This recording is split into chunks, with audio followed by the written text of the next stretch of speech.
That's what we try to do. That's what we try to do. We all do. All of us do.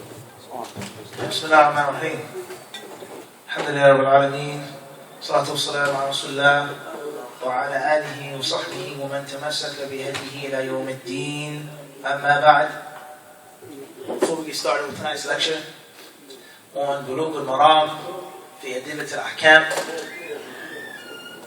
we will open up the floor hopefully for the brothers and sisters who may have any questions, inshallah. If you have any questions pertaining to the topic, the chapter of marriage, Nafis, or any other questions that you may have, we want to try to make some time now to entertain them. Whereas the conventional way is to entertain questions at the end of the class. So sometimes we try to do things which are unconventional, because with conventional way, or the conventional way comes monotony. Things become boring, and you lose the feeling of it when it's always done the same way. So we've done this before a few times. We'll take some questions before the end of the class. And even sometimes, and perhaps we'll do this tonight, Nafis, perhaps we'll make this tonight soul sitting for Q&A.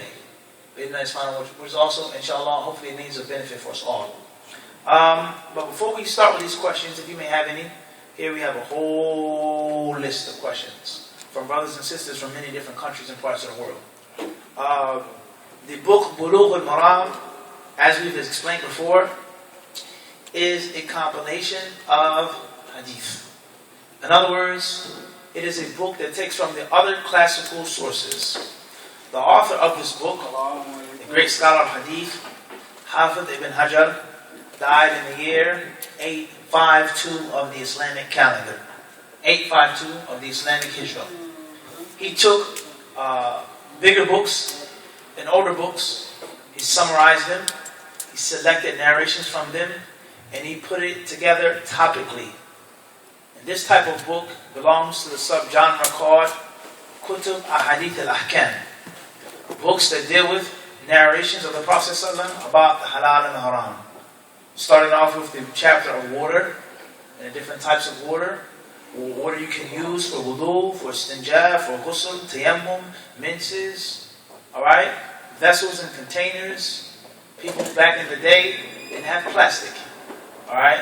So people that had containers that were made from natural sources, whether it was wood, or glass, or animal skin, and things like this. What is permissible to use as a container? Were there stainless steel containers back then like this? Or was this made from a gourd, for example? Or from goat skin? Or the stomach lining of a cow, for example? As an example, or the hide of the cow, etc. So these are all things that pertain to tahara. In other words, you have to know how to make tahara, what to use for tahara. And if you learn the rulings of water, you have to learn how to preserve that water. Everybody's not going to make wudu from a flowing stream or river. You may travel, you have to carry the water with you. What can and cannot be used as a vessel of water. Then he moves on and he speaks about, alayhi salam to Allah, the chapter of the prayer. The times of the prayer. The proofs for making the prayer. The Jumu'ah prayer. The Eid prayer. The subrogatory prayers. Salat al-Khawf. The prayer times of fear. The time of the prayer of a traveler. And then he moves on and he speaks about al-janaiz, funerals. How to wash the body. Or before that, being reminded of death. How to wash the body. How to pray on the body. How to shroud the body. The virtue of following the janazah procession. Paying off the debts of the deceased. Then after the book on the chapter of funerals, he moves on, Kitab al-Zakat. The chapter of Zakat. Who has to pay Zakat? How much Zakat do you pay? What do you pay Zakat on? Who receives the Zakat? When do you pay the Zakat? All of the rulings pertaining to giving Zakat. Giving Zakat to a wealthy person. Is it permissible to beg for money in this land? Is it permissible for me to say, I need some help, please? All of the things that pertain to Zakat,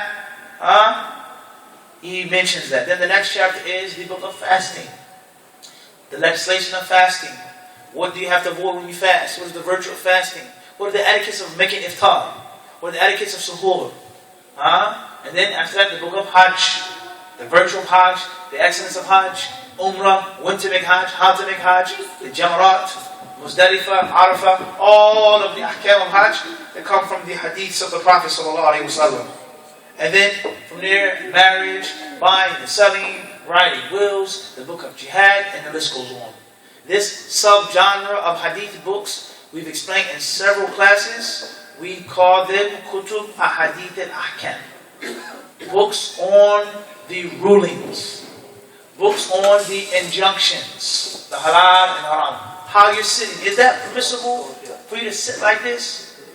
We have hadith in which the Prophet spoke on how to sit, for example.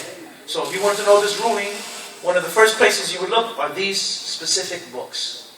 Now let's take a popular book of hadith as an example. Who can give me a popular book on hadith, a compilation of hadith? That's very popular in every Muslim home. Anybody? Sahih Muslim. Type. Perfect.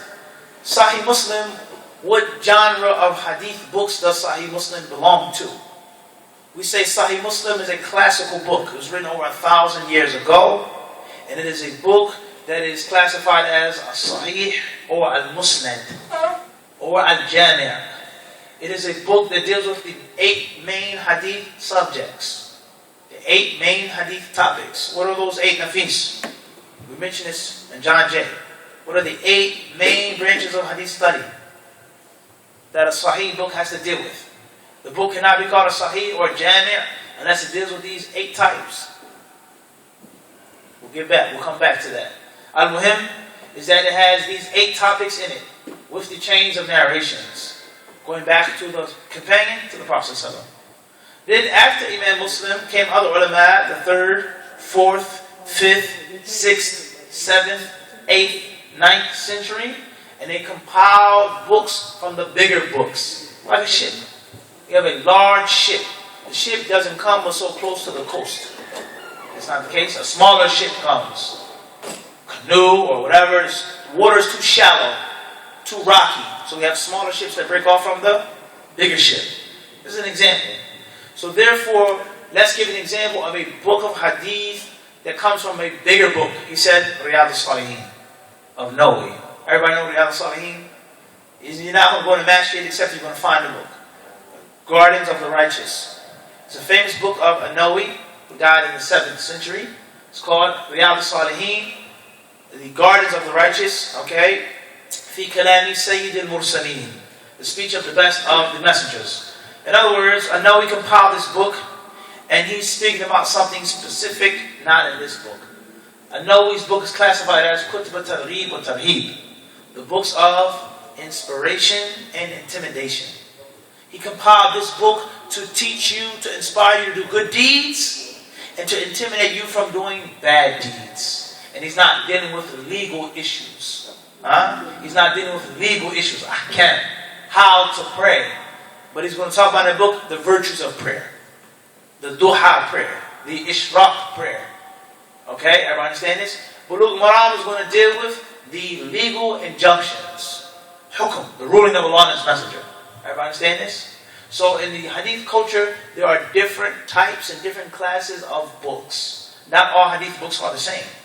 Some hadith books deal with legal issues. Others deal with the spiritual concept. And that's not saying that the legal concept isn't spiritual as well. Because the only reason why you learn the law is to abide by it. The only reason why you study the Islamic Sharia is to worship Allah through that Sharia. So that's spiritual as well. But the point is specifically dealing with spiritual issues. Everybody understand this? Then we have books of hadith that deal with, for example, the statements of the companions. Or books of hadith that deal with one topic or another. So this book, Bulugh al-Maram, deals with rulings. Everything that you can think of from A to Z in the Islamic Sharia. And he also has a chapter towards the end of the book that deals with adab and manners. We've given class on this some years back in Philadelphia, in South Philly. Okay? So the point is that this is something that we started over a summer ago. We did classes on this book from fasting, and we also started on the book of marriage. And that is because marriage is a very important part of our religion. And most of us sitting here in the Musalla, if not many of us, are married or have been married or is looking to get married. And when you get married, marriage is a means of worship. It's not just a means of you having fun, but it's also a means of ibadah, spiritual as well. And from the beauty of Islam and the perfection of our deen is that it's comprehensive and it's total. It doesn't just deal with one aspect of life. one sphere of life, one chamber. No, it deals with everything in life. From how you pray to how you marry. From how you buy and sell to how you divorce if you have to get divorced. Everything there is a ruling in Islam.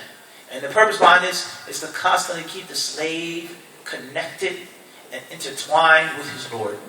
Connected to Allah subhanahu wa ta'ala. Fasten your heart with Allah subhanahu wa ta'ala. When you wake up in the morning, you think about Allah. You go to sleep at night, you think about Allah. You eat your food, you drink your tea. You're not just drinking, but it's barakah. Bismillah.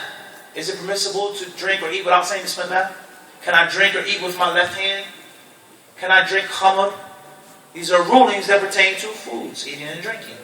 So there isn't a time in which the Muslim's heart isn't attached to Allah subhanahu wa ta'ala. And you can't find this in no other religion.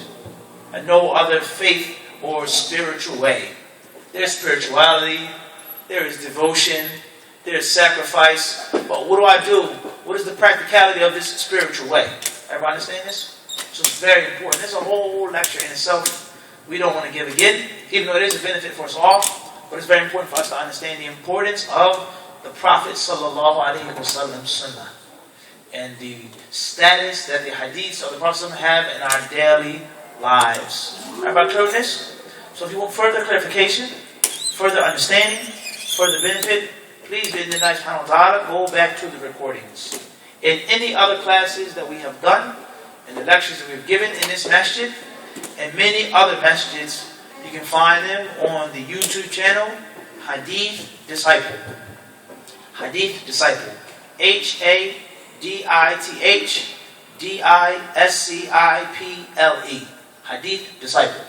Now, alhamdulillah, there are many other classes on different channels, different people's pages, but that is the one that we try to upload all of the lessons. It's called Hadith Disciple. I'm not just telling you just because it's our channel, but for everybody to be up on the same page. Inshallah, please go, subscribe, watch the videos. There's a lot of benefit that you can get by Allah's permission. If you have any requests or special things that you want spoken about or questions need to be answered, don't feel shy to post them. Everyone clear on this? Inshallah. Hadith Disciple on YouTube. Khayran, inshallah, subhanAllah. So that's the background of the book, a background of our classes. And Allah is merciful, whereas He has allowed us to try our best to give some type of benefit here in this masjid, walillahi alhamd, for some years now. Walillahi alhamd. All praises for Allah. And we hope that Allah subhanahu wa ta'ala will allow us to continue to be able to give the little that we have to our brothers and sisters here in Masjid Taqwa. May Allah bless you all. Ameen. Tayyib, inshallah. So, if there aren't any questions from the brothers and sisters here on the topic of marriage or off of the topic of marriage, we're going to get started with the questions that we have here with us. Are there any questions that you may have on the topic or off the topic? No questions? Huh? Khayr, inshallah. First question says, Assalamu alaikum wa rahmatullahi wa barakatuh, Sheikh. My mother had a question about the movement, about the index finger and tashahhud. We know that we should make a ring out of the middle finger and the thumb, but not sure about the index finger. We say, wa alaikum salam wa rahmatullahi ta'ala wa barakatuh. The Messenger of Allah alayhi sallam has told us in the authentic hadith, narrated by Malik ibn al-Huwayrith radiyallahu anhu in Sahih al-Bukhari, Sallu kama ra'aytukum yusalli. He said, pray as you see me praying. Make the salah as you see me offering the salah. So therefore, this hadith, among many others, is considered to be a cornerstone for how you are to pray. Allah tells us in His glorious book, وَأَقِيمُوا الصَّلَاةِ. Establish the prayer. الَّذِينَ يُقِيمُونَ الصَّلَاةَ. Those who establish the prayer, Allah praises and loves them. But how to pray? When to pray? What to say? What finger do you move Khalil in the salah? Where do you put your hands? So on and so forth. Where is the answer to these questions? No other place but the Sunnah of the Prophet ﷺ. So therefore the Muslim is to take from the Quran al-Kareem the broad instructions. The broad instructions.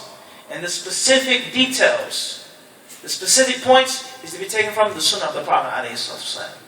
Even though there are some specific rulings mentioned in the Quran. There are. But as a whole, in general. So therefore, the Prophet ﷺ said, pray like you see me offering the prayer. So moving the finger, keeping it still, making a ring. Where do you hold your hands up? Here, here, here, like this, like that. Has to go back to the Sunnah of the Prophet ﷺ, the Hadiths. It's very important for the Muslim to understand this. That every single Muslim is not necessarily, you on the channel now, huh? You can hear your voice getting. It ain't about my voice, I can hear it. Khalil, and the old heads, they said, right? Always be mindful of your surroundings at all times. Sahih? Tayyib. So, therefore, these questions can only be answered in light of the sunnah of the Prophet ﷺ. And the concept or the approach of the Muslim is to look for guidance in the way of Muhammad ﷺ. And there's some people who say, well, everything you can understand from the hadith. There's some hadiths which are authentic, some are weak, there's some opinion, blah, blah, blah, blah, blah. We say that's in every aspect of life. Some people say, don't study hadith, but study madhab. Learn the madhab. You can't understand fiqh unless you have a madhab. Why not? Well, the hadiths are confusing, there's so many, they're different, so there's no difference of opinion in the madhab? Nothing about the madhab is confusing? Everything you want to read and sit down of the four madhabs is going to be simple ABC? Doesn't even make sense. So the whole negative, derogatory approach that Muslims have towards the concept of the sunnah and hadith is very unfortunate. That's from one aspect. The next aspect is, who said, Ya Akhi Kareem, that the only benefit you get from the sunnah and the only thing that we call to the sunnah is fiqh? What happened to just character, tafsir, dhikr? Nothing else protects the hadith and sunnah except for the fiqh of the four madhabs. So the concept of Islam, sunnah, and your daily life is to be one concept, saman. I cannot be guided unless I follow the way of Muhammad ﷺ. In anything that I do as a Muslim. There are some things that I cannot understand. There's some things which are technical. There's some things made for scholars and sources of knowledge, but that's not how you start off with. The asl is that the Prophet ﷺ came and explained the Quran and elucidated what was, or it made explicit that which was inexplicit. Am I clear on this? So therefore, what did the Prophet ﷺ do in the Salah? How did he hold his finger or move his finger? If he even did move his finger or hold his fingers. We say that there's no doubt. You have several options with regards to holding the hand. Whether you make a ring like this or like this. Some people even mention a few other ways in some other narrations. And we said that the index finger is recommended and it is permissible to be pointed with, to point with the index finger. Some Muslims, they move the finger like this. Some of them move it quickly, some of them slow, some bend it, some move it. We say that there are narrations with regards to moving the index finger in the tashahhud, but we don't see those narrations to be authentic. We see that the most correct version of that narration of the hadith is to point. However, if a Muslim moves it like this, there are people who have preceded him or preceded her in that statement. It's not like it's a total innovation. In other words, there are different views in the Islamic fiqh. And there's nothing wrong with someone who can properly understand an opinion and take his own view. There's nothing wrong with that. Our humble knowledge, the little that we have, we see that it's most sound to point the finger and not to move the finger. But if your brother in the salah moves his finger, and he's basing it off of what he was taught, that comes from a qualified scholar of Islam, there's nothing wrong with that. But what we promote and what we say is best is to keep it still. And to point and not to move it. And Allah subhanahu wa ta'ala surely knows best. And the reason why we took so long answering the question is we always try to give you more. We could just say no, yes, but we try to give you more. We have a question from the sisters. They can, one of the brothers. We say what? Is that, the index finger is no different than anything else in a prayer. And it's very dangerous because we have some people, we have some people who do what? They try to separate things that are similar. They say, we take the index finger from Muhammad, but we take how to make a ruku' from Imam Ahmed. We'll take the position of the feet from the Shafi'i madhab, but no, there's no difference. Yeah. If you have a hadith to support it, you have to follow that. If the hadith is authentic, if it's not authentic, if it's difference of opinion, you have to start off with that. You can't just pick and choose, as so many Muslims do. Conveniently take what they want to practice. They conveniently take what they feel they're going to implement. No. That's why we gave you the general principle. Sallu kama ra'aytumuni usalli. He said, pray like you see me praying. Regardless, whether it's obligatory or whether it's recommended. But the Muslim should start off his prayer like who? Prophet ﷺ. Very important. Now, khair inshallah. Next question from one of the sisters here. It says, what should a Muslim woman look for in a man for marriage? What does having the deen mean exactly? How can it be seen or understood? We say it's a very important question. May Allah reward you and bless you. We say first and foremost, the Messenger of Allah والسلام, he said, تُنْكَحُ الْمَرْأَةُ لِأَرْبَعٍ. Hadith Abi Hurairah, it's collected in Sahih Muslim. The Messenger of Allah ﷺ said a woman should be married for 4 reasons. Or a woman can be married for 4 reasons. And this means, in most cases, a woman is married for 4 reasons. He says, لِجَمَالِهَا, her beauty, وَلِمَالِهَا وَلِحَسَبِهَا. He says, her beauty, her wealth, her status, and for her religion. فَاظْفَرْ بِذَاتِ الدِّينِ تَرِبَتْ يَدَاكَ. He says, look after or look for a religious girl. May your hands be dusty. May your hands be dusty. That's the literal translation. The equivalent in English, I said the equivalent in English, I'm not talking about religion, the equivalent will be good luck. In other words, look for a religious girl, you'll be blessed. Look for a religious girl, may you be fortunate. Not meaning luck with the concept of superstition. But the word luck in the English language also means similar to barakah. Someone being blessed. It doesn't mean, when we say good luck, it doesn't mean we're talking about what? Watch out for a black cat or a sword or walking under a ladder. La la la la. 4-leaf clover. Everybody understand this? Well, nobody said, the brother said luck in Islam. La. But there is a cultural taste. Alright? We say things in English, and we know what we're talking about. Everybody understand this? And if he says, yo, I'm going to try to find a park spot. Man, good luck. It's rush hour. In other words, I hope you find it. So the Prophet is making dua, and he's also telling us that when you look for a religious wife, inshallah, you're going to be okay. Allah will look after you. So we say, just as a man should look for a religious girl, a girl should look for a religious man. And if you look for a religious brother, and you seek help in Allah subhanahu wa ta'ala, taribat yadak. Your hands will be dusty as well. So therefore, the concept of looking for the husband that can provide for you. Looking for the husband that's handsome. Looking for the husband who's physically strong.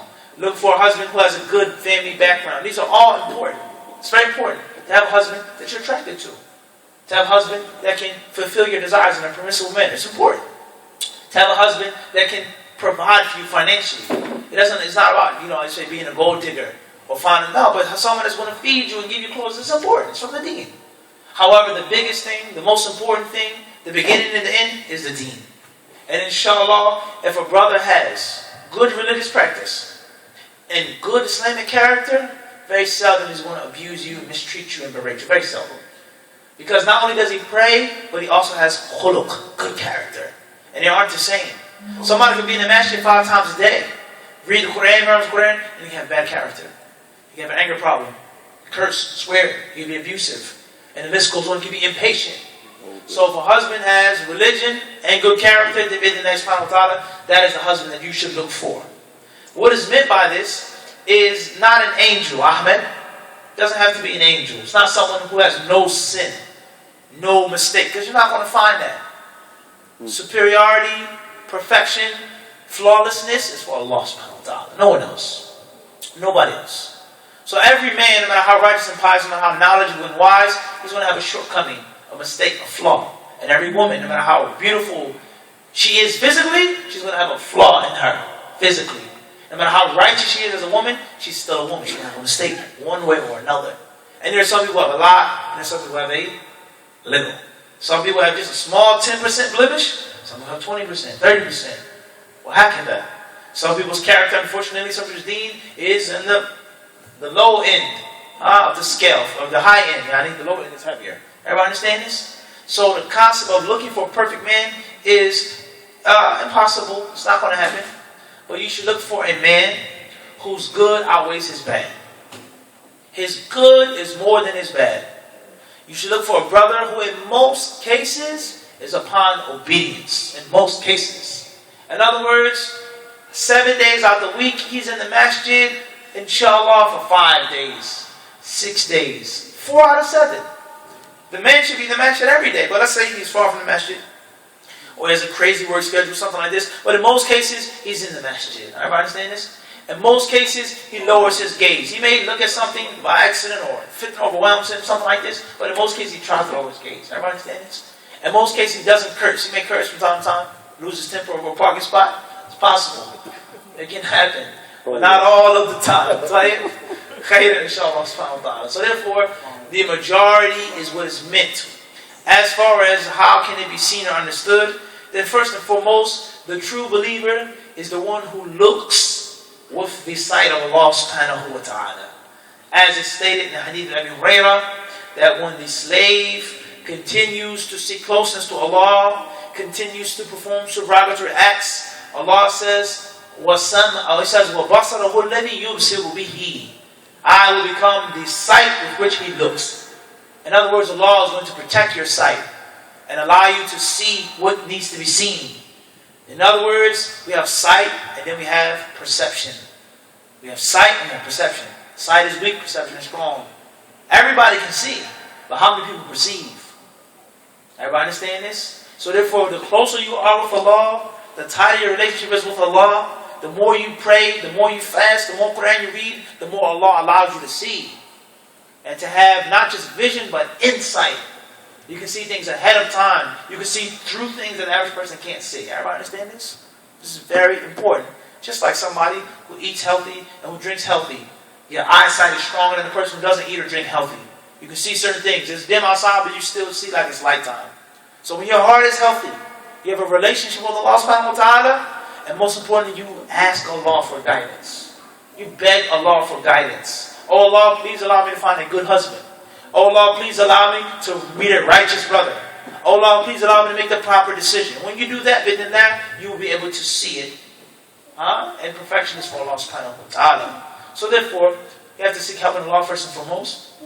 Secondly, you have to seek help, or after Allah, you have to seek help in your wali, your guardian, or any wise, knowledgeable sisters that you may know. You don't need righteous brothers, so let them get married. Ahmed, for example, I heard brother Ahmed, mashallah, blah, blah, blah, blah, blah. You see what I'm saying? You seek help from the people as well. And Allah subhanahu wa ta'ala surely knows best. Next question says, can you specify by the permission of Allah what the goal of marriage is according to Quran and Sunnah? Something that we've spoken about before in this masjid. The goal of marriage in Islam, there are several goals. One of them is to obey Allah subhanahu wa ta'ala. Obey the commands of the Prophet alayhi salatu wasalam. Man istata'a minkum al-ba'ata falyatazawwaj. Anyone who can should get married. As Abdullah bin Mas'ud radiyallahu anhu narrated in Bukhari and Muslim. Anyone who can get married should get married. So therefore, whether marriage is obligatory or recommended is a command. The Prophet commanded you to do it. So that's first and foremost, marriage is ibadah. It's worship. And you are only made in existence to do what? To worship Allah subhanahu wa ta'ala.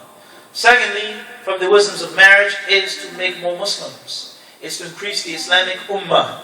As the Messenger of Allah said in the Hadith of Ma'khir al-Yasar radiyallahu anhu, he said, marry a woman who's loving, a woman who's fertile, فإني مكاثر بكم الأمم يوم القيامة أو كما قال عليه الصلاة والسلام.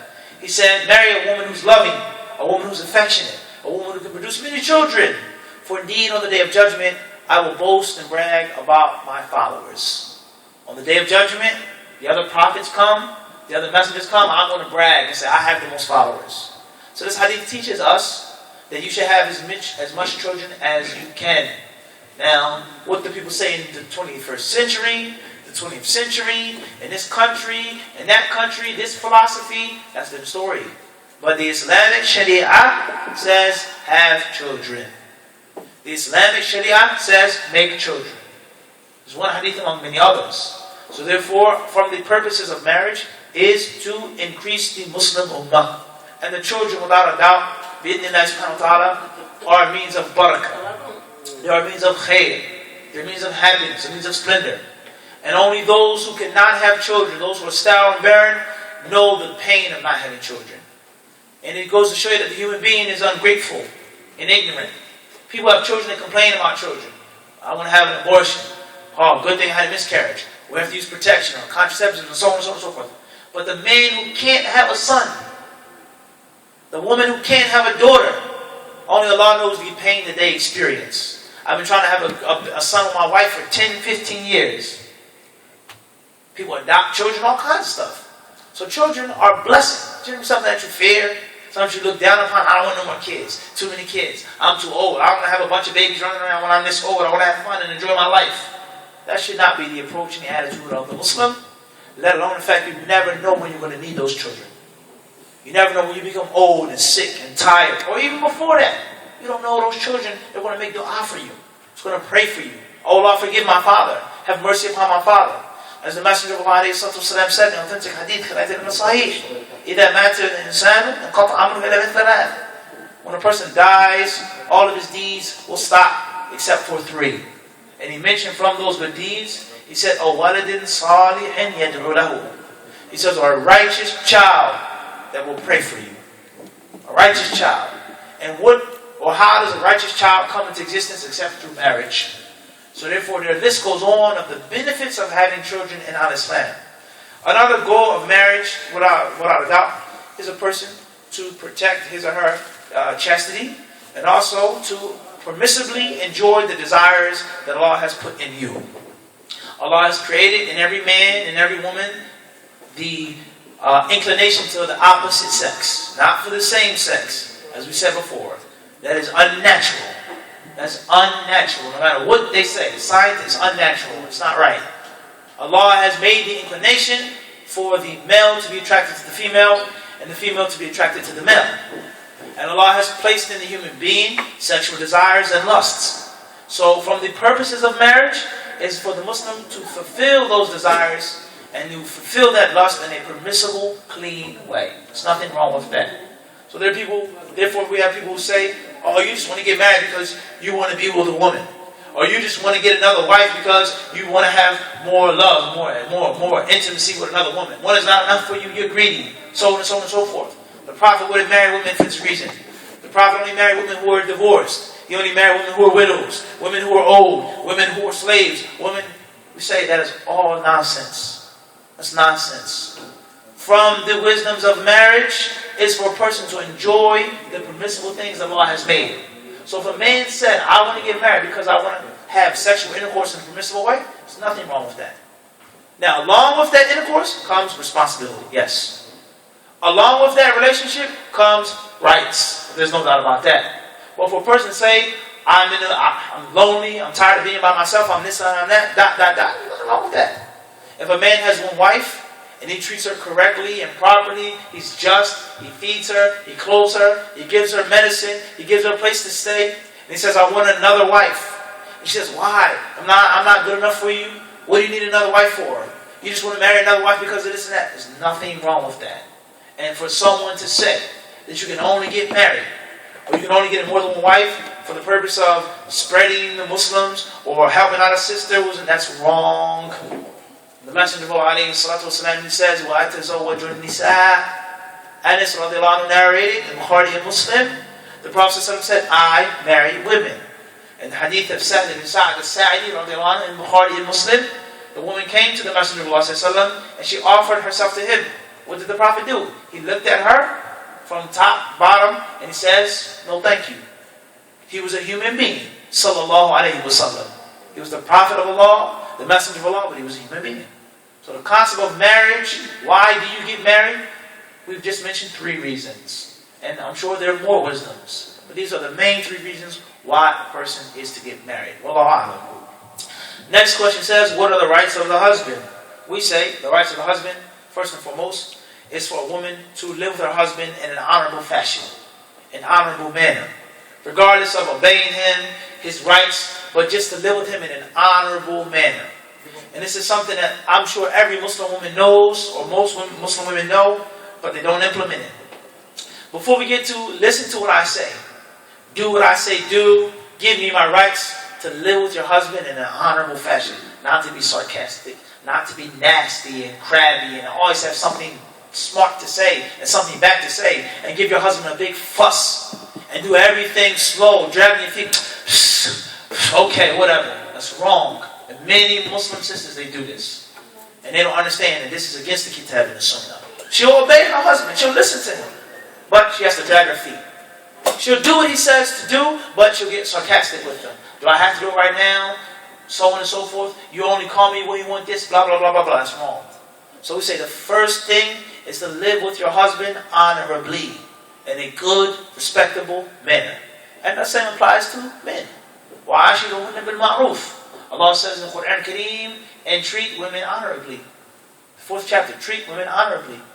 Allah sent down this verse to the Sahaba, people who had no respect, no regard, no consideration of women in the past. Period. As Umar radiallahu anhu narrated. He says, we are a people, the Arabs in Jahiliyyah, we didn't consider women to be anything. We consider them to be possessions on a shelf. Put it on the shelf, take it off the shelf. So Allah, He sent down this verse, teaching them that you can't do that anymore. That's not right. A woman is a human being. She's a slave of Allah. She has a mind, she has a soul. You have to treat her honorably. And if you can't treat her honorably, then you need to leave her alone. So therefore, the ruling applies for men and for women to respect your wife, to respect your husband. And not to be nasty and crabby with your spouse. And only Allah knows how many situations like this on a daily basis. I'm not making this up. Nafis, making this up? You'd be shocked. You hear how some men talk to their wives. You'd be shocked how some women talk to their husbands. And they'll listen. They'll do what they want them to get done. But it's with an attitude. It's with a nasty, crabby vibe. And that's wrong. Everybody heard this? As for the specific rights, then first and foremost, it's for the woman to obey her husband in the ma'ruf. To obey the husband in that which is honorable. That which isn't haram, he says do, you have to do it. If he tells you to cover your hands and your face, you may say, well, it's not obligatory.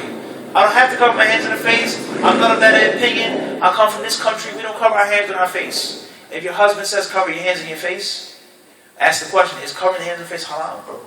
It's not haram. It is either recommended or obligatory. One of the two. So therefore, if your husband says cover your hands and your face, you must cover your hands and your face. And your madhab has no value anymore. Your culture has no value anymore. As long as he doesn't say take off the hijab, go outside with some skin-tight clothes on, then you have to listen to him. If he says get up and pray rak'ah, 2 rak'ah. There are only 5 daily prayers in a day. You have to get up and pray 2 rak'ah. Anything that isn't haram, that's ma'ruf, that's good, a woman must obey her husband in that. Why do you obey your husband? Because you're beneath your husband, you're lesser than your husband, you're lower than your husband. You obey your husband because Allah said obey your husband. Allah, do you realize this? It's ibadah. It's ibadah. So a woman, she has nafs, she may say, I don't feel like listening to my husband right now. Or I can't stand my husband. He disgusts me. This is a reality. This is real. But because Allah said so, I'm going to listen to what He said.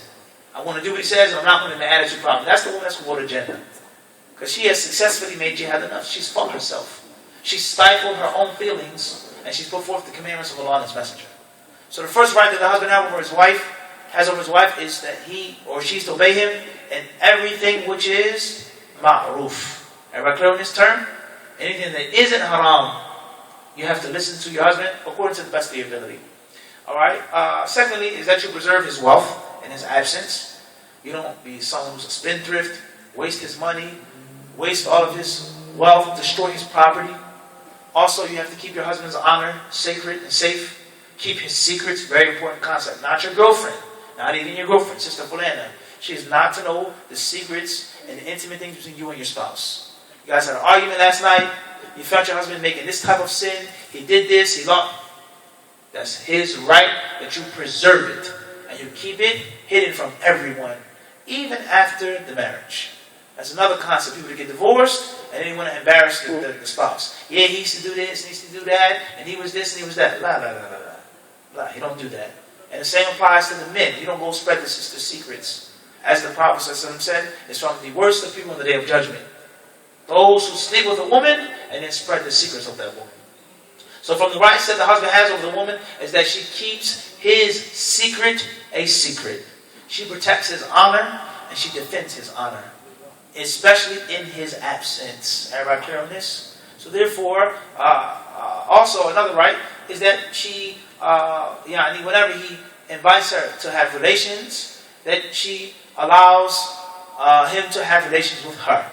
Despite of her personal feelings, despite of the situation or the condition, unless it's something that's beyond her power. She's sick, she's very sick, very tired, something like that. Something that's very, very, very awkward and something that is inappropriate, kids or something like that. But if that's not the case, You should never ever give your husband a hard time or difficult time in him enjoying the permissible things that Allah has made for him. And this is something that seems so basic. It sounds so easy, but many women, they infringe on this. Many women. I'm tired. I don't feel like it. No, you came home late. You didn't do this. It's wrong. That's incorrect. That is not actually a pious, righteous wife. If he calls you to his bed, you are to respond. You are to answer. You are to give him his haqq. Khayr, inshallah. So these are the main rights that the husband has over the wife. As for the rights of the woman over the husband, first and foremost is that he is to live with her honorably, as we've explained. Secondly, he is to provide for her the following things. Number one, he must provide for her all of her food. Number two, he is to provide for all of her drink. Number three, he is to clothe her. And what's meant by clothing her is giving her the bare necessities of clothing, and also that which is conventional and customary. Where I come from, women don't just have one pair of shoes in the closet. Okay? That's the necessity, one pair. That's all you need, I say. But where I'm from, my culture, she has a pair of boots for snow. She has a pair of shoes to go to a walima. She has a pair of shoes to wear in the house. Slippers, kata. So when we say clothing, that's included in all types of footwear. Everybody understand this? If the sister works out, she has shoes to work out in.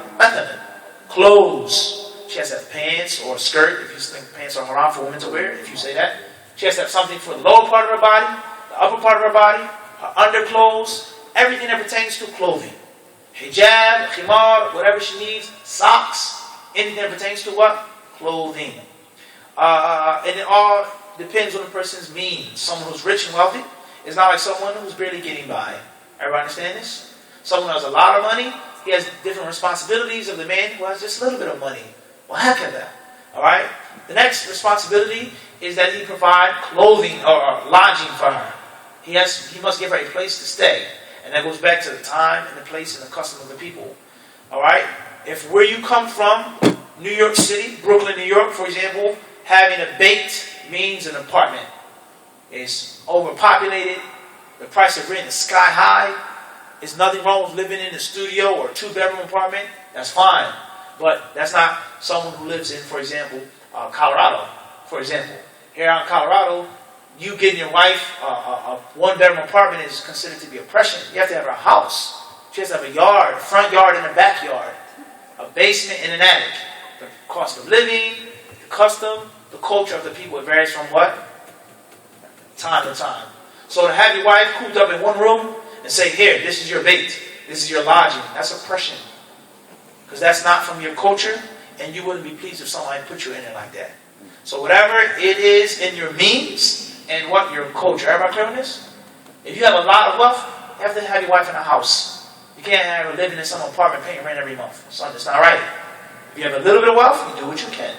As Allah says in the Quran al-Kareem, عَلَى الْمُوسِعِ قَدْرُهُ وَعَلَى الْمُقْتَرِ قَدْرُهُ. Allah says upon the one who's wealthy and upon the one who's poor, depending on their means. The next right that the woman has over her husband is that he is to provide for her the costs and expenses of medical treatment. Medical treatment. Whether it's insurance, whether it's coverage, when she has to go to the emergency room, the hospital, or whether it's painkillers. Everybody understand this? Cough medicine. Whatever she needs, herbs, natural herbs, whatever type of medicine you want to use, the husband is required to provide these things for his wife. Everybody clear on this? Last but not least, the husband has the responsibility of keeping his wife chaste and fulfilling her sexual desires as well. It's an obligation. It is not permissible for him to neglect her and abandon her and cause her to fall into things which are blameworthy. This is a summary of the rights of the two spouses. Now, many of us, we may know these things, alhamdulillah. It may be a reminder or refresher, but you'll be shocked of the Muslims who don't know the basics. You'll be shocked. If you were the imam of the masjid, or the assistant imam, or the secretary, or you ran an Islamic dawah center, you would be shocked of the questions and things that you have to sit down and deal with. And the fundamentals of Islam, many people, unfortunately, they just don't know, or they know, and they need to be reminded of them. Hopefully that's clear. Moving on to the next question. Any questions for the brothers before we go on with our list? The question says, what are some ways to beat off or to beat and rid off chronic whispers of shaitan? Some practical ways. We say there are many ways, and inshallah subhanahu wa ta'ala, hopefully they're all practical. First and foremost is to seek refuge in Allah subhanahu wa ta'ala. قُلْ أَعُوذُ بِرَبِّ النَّاسِ. Allah says, say, A'udhu, I run, I flee, I seek a sanctuary and a safe haven in Allah, the Lord of mankind. That's what the word A'udhu means. Keep me safe, O Allah. Keep me far. Protect me. Be the one to support me from this accursed devil, from the whisperings of my own soul. So the first way of protecting yourself from the whispers of shaitan is to actually seek refuge in A'udhu Billah.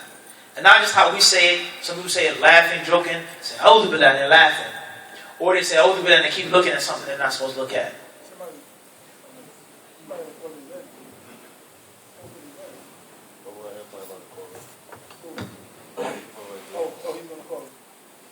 They just came and asked me why didn't you call it yet.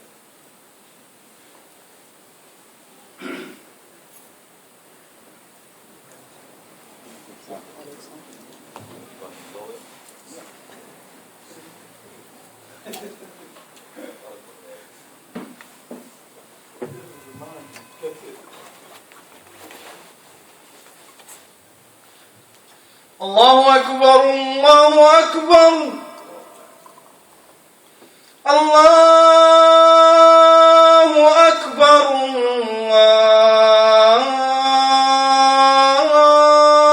Allahu Akbar. Ashhadu an la ilaha illallah.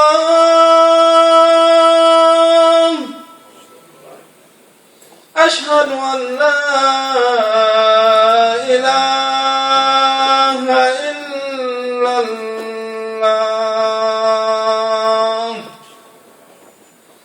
أشهد أن محمدا رسول الله.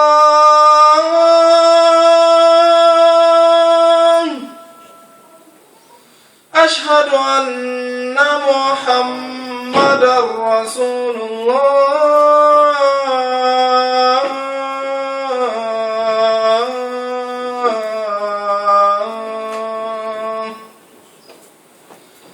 حي على الصلاة.